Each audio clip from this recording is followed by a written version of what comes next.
No swift breakthrough for the Ukrainians, but they are still going forwards. So let's get the very latest from Ukraine, where in Kherson there have been intense battles between Ukraine and Russia.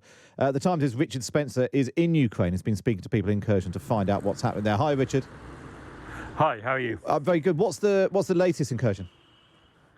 So there's this offensive going on around the Kherson pocket. There's this city which is the biggest city that the Russians took when they invaded in February and March, and it's a city that's quite strategically important because it's on the west bank of the Dnipro River, which is the main river that sort of goes all the way north-south, divides Ukraine in two, and it's the only Russian outpost on the west bank of that river. So the Ukrainians think that if they can encircle the Russian troops in Kherson, they can inflict a pretty heavy defeat, and if they can get the Russians to leave Kherson, that's a heavy and symbolic defeat. So they launched this counterattack, this offensive on Russian positions a week ago. There's been a complete news blackout on the Ukrainian side. They've been refusing to tell anyone how they think they're doing.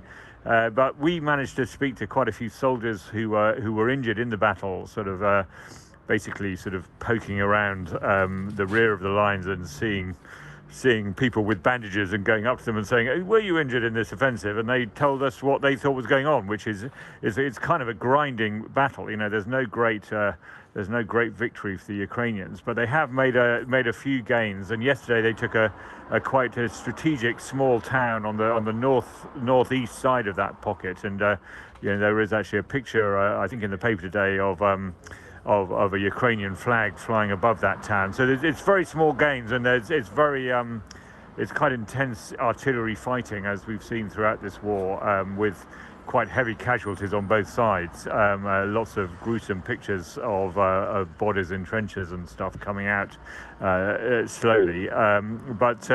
So no swift breakthrough for the Ukrainians, but they are still going forwards. I suppose it's a sign that of them, still having not given up and not even just holding, but trying to sort of fight back, if you like. What's the long-term? We've heard a lot this week. With President Zelensky was giving an interview to the Sunday Times yesterday. His wife was on the TV as well, and actually there was sort of an appeal from Ukraine to the West, to Britain, to sort of keep the faith, despite the massive impact that it's having on energy bills and so on at home. Is there a feeling that this is now just a long haul, isn't it? Yeah, I think so.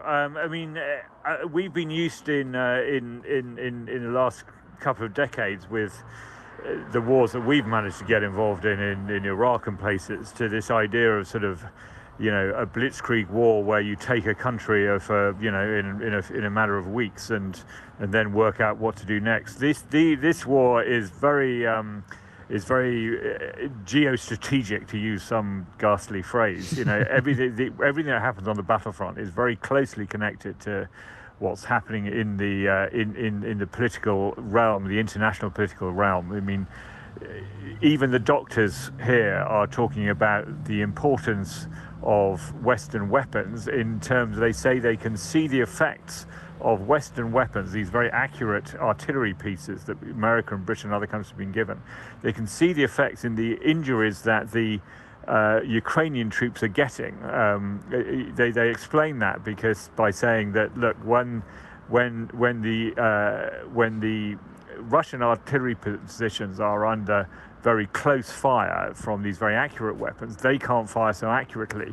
So you see a different type of wound in the Ukrainian soldiers. So that's how closely connected the battlefront is to what's going on in Western capitals. So the Ukrainians are fascinated by things like the British Prime Minister's, the replacement of the British Prime Minister.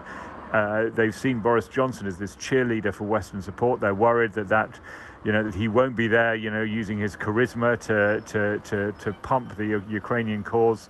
And yes, they're very worried that, they, on the one hand, they want to sort of say, yes, Ukraine are going to win this war, and rally the troops. On the other hand, they don't want to raise expectations, because with the best will in the world, if the Ukrainians are going to get all their territory back, it's going to take years, not weeks or months. So they've got to sustain that support for 2 or 3 years, I think, if they even if they manage to sustain these offensives.